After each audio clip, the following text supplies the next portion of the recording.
play a round of Name That Tune before we start. If you would, Maestro. Not you. That Maestro.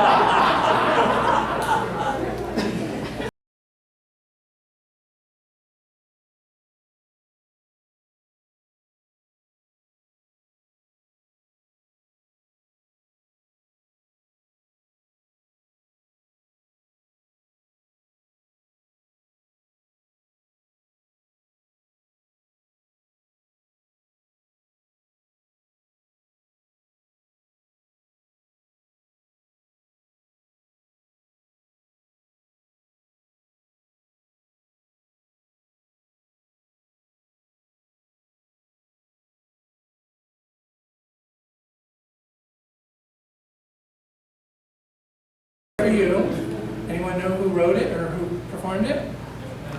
No? Not even you guys? The Rembrandts. And what show was it from? Friends, of course, very good. I think I probably watched too much TV because this is like the third or fourth time I've used the theme song to start with my sermon. Okay, not probably, I do watch too much TV. But at least I have an excuse. I'm doing research for my next sermon.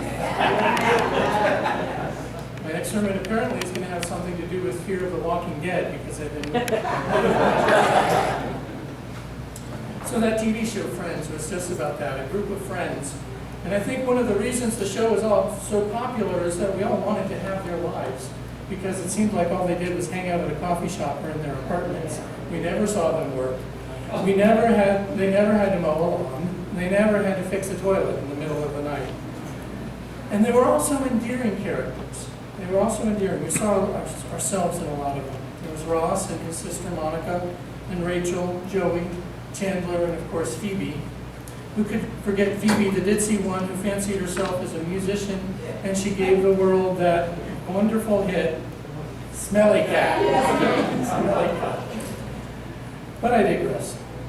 So over the years of watching that show, we witnessed those six friends go through everything that was named in that theme song. So no one told you life is going to be a joke. No one told you your life was going to be this way. Your job's a joke. You're broke. Your love life's DOP. It's like you're always stuck in second gear when it hasn't been your day, your week, your month, or even your year. And then, of course, I'll be there for you. So friendships. Friendships are never easy. They can get messy very, very fast, and they can take great amounts of time and attention and commitment. And while they are a lot of work to keep them going, they are also a source, a deep source, of the things that we really need most in life. Things like inner strength, things like hope, things like endurance and love. And friendships come in many forms, and most of the time they come from very unexpected and unlikely people.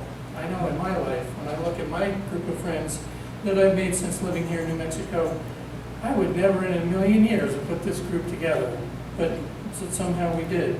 There was a faith healer from India. There was a young artist from Hawaii.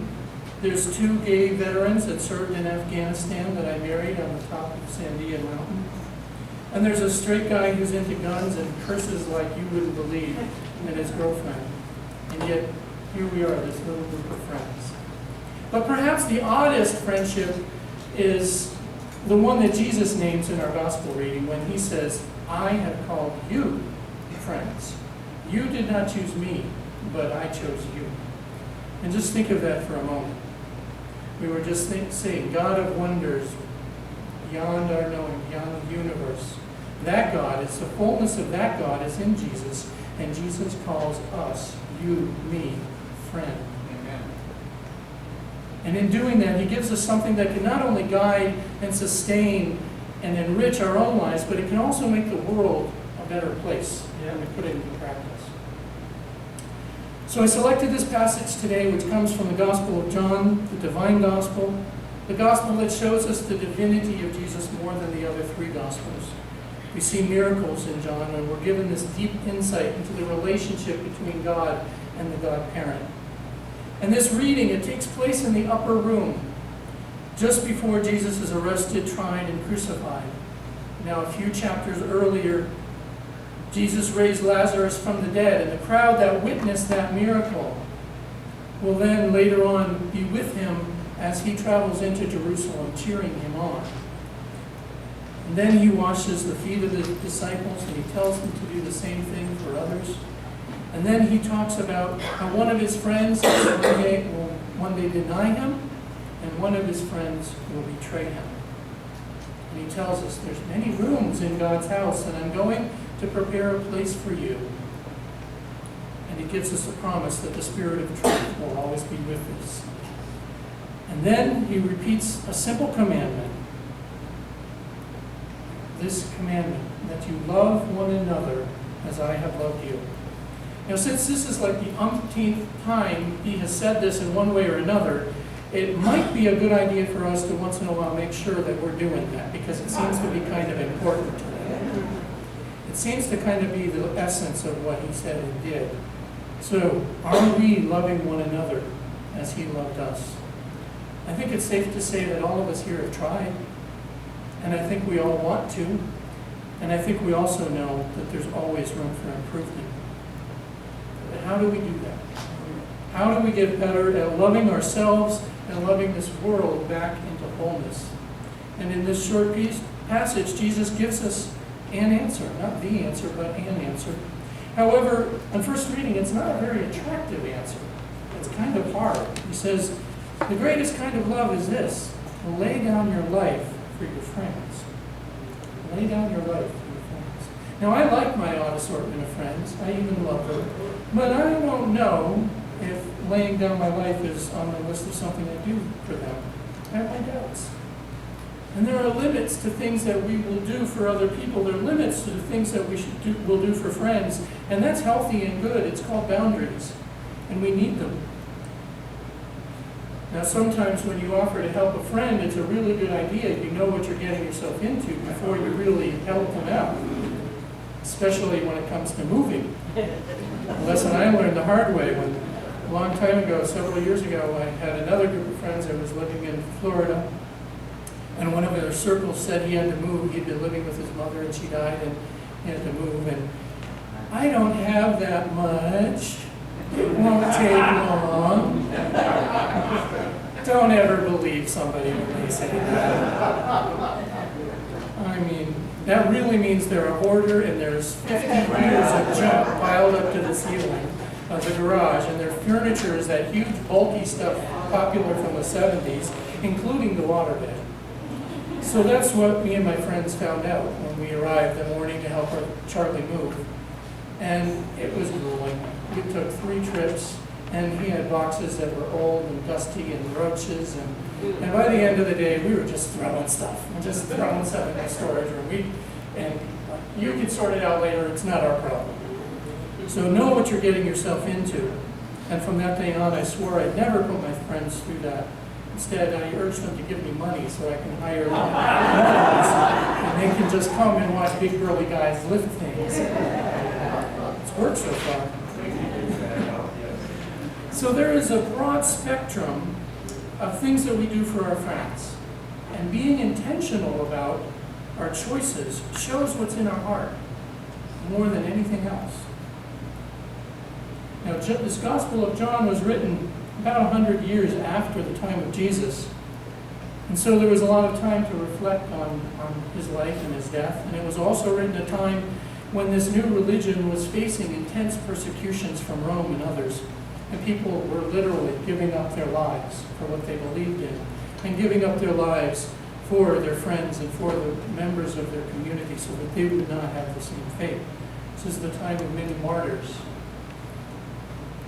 And we also see this laying down your life for your friends. We see this played out in the stage of our world today. We have heard far too many accounts of someone in the midst of an active shooter getting in front or attacking the shooter in order to save other people. People giving up their lives literally to save others. We owe our freedoms to countless men and women who have put themselves in harm's way on our behalf throughout history, many of them here. There are people that have laid down their lives. And in this passage, Jesus obviously is foreshadowing what he's going to do when he reaches the hill of Golgotha. Earlier this week, I was talking with Maury Evans, and he reminded me about, somehow we got talking about 9/11, and he reminded me of the story of Mark Bingham. He was a gay rugby player who helped storm the cockpit of one of the hijacked planes on that day. He and a group of others stormed the cockpit, and the plane crashed rather than being used for whatever it was intended to be used for. And he's going to tell us more about Mark a little later. But we all bear witness to the many, many lives that have been given over for our own personal benefit and for the benefit of unnamed others. Thankfully, however, I don't think God wants all of us to be martyrs for Jesus. That would just be a little counterproductive, don't you think? We wouldn't be able to restore this world to wholeness as we've been called to do. So we have death as one extreme on the spectrum of things that we can do for friends. Things of what it means to lay down your life. And what lies on the other side of that spectrum is equally important and significant.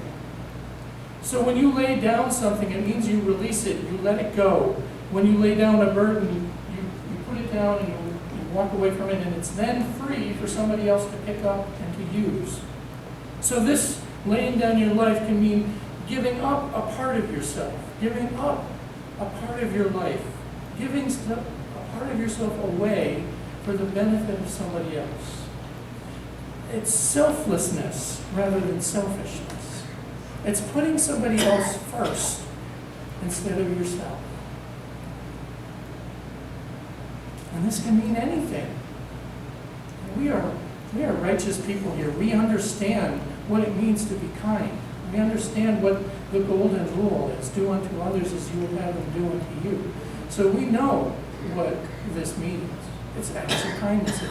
It can be anything from giving some help to that homeless person on the street, paying for the amount that the person in line in front of you at the grocery store, if she comes up short, paying that amount for her or him, buying coffee for the person behind you, Starbucks. These are all things that have happened to me. It's giving a ride, giving a loan to somebody who's out of a job. It's giving somebody a jump when their battery dies. It can be volunteering at church or hospice or for any cause. Laying down your life is anything that you do for someone else. And earlier in John's Gospel, in the story of the Good Samaritan, Jesus tells us who our friends really are. You see, it's not just that group that we sit with at the coffee shop or at Bow and Arrow Brewery. Not that I know where that is. In the story of the Good Samaritan, Jesus explains that who is our neighbor? Everyone is our neighbor. It's anyone in need. And the same thing with our friends. Who is our friends? Yes, it is that whole circle of people. It is this group of people, but it extends out to all. All. Because what God is ultimately trying to get through to us is that there is no other. There is no us or them. There is only us. This is us. We is us. We're all in the same boat. And the distinctions and the labels and the categories that we create and we put other people in because it's easier to deal with them that way, those things are ours. Those are not God's.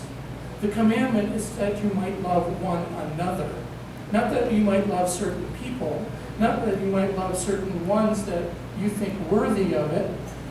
Everybody gets saved. Everybody gets lifted up. Everybody is included in this commandment. And that means the homeless person on the side of the street, the refugee sitting in the cage, the illegal immigrant, the thief, the single mother, the trapped sex trade worker on the other side of the world, the Taliban, the liberal, the conservative, and the vandal. And the vandal. That vandal is our friend.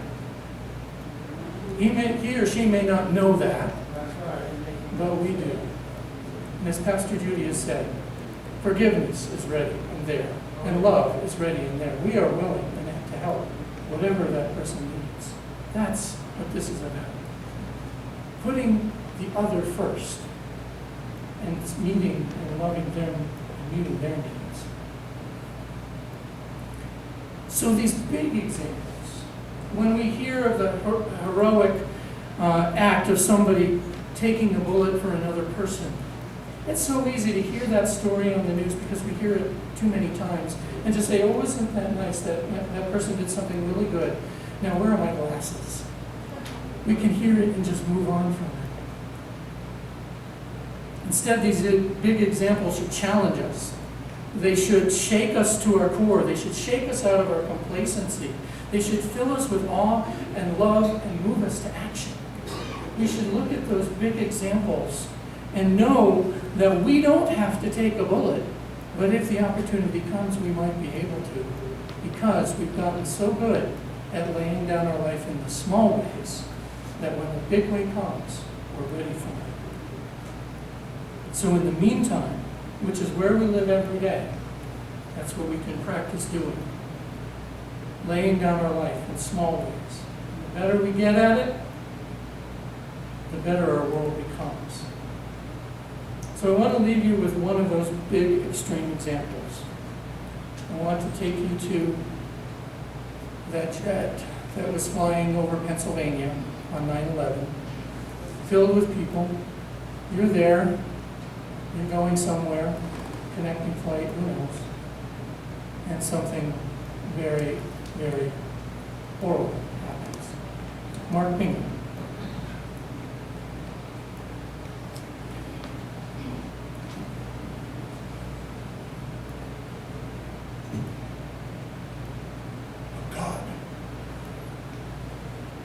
How could these men have gotten on this plane?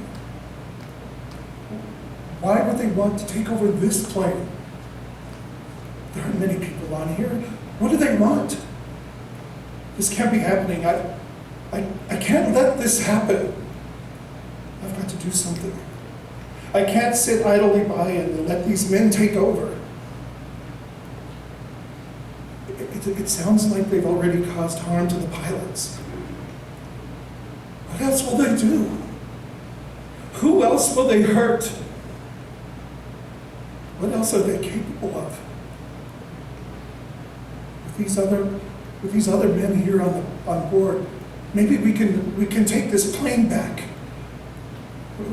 We can't let these men get away with this. I will do everything in my power to save the lives of these people on this flight. I don't know the intentions of these three evil men, but I can't in good conscience risk another person being hurt or killed. What if we don't succeed? What if this is my last day on earth? If it is, then God, I ask that with all the strength that is in me, that you give us the strength to overpower these men. Mom, I've got to call my mom. Mom, this is Mark. I have to tell you something, so please listen. There are 3 men on board who have taken over the plane. They say they have bombs. Mom, the 3 other guys and I are going to try and rush the cockpit and take the plane back. Mom, I've got to go. I love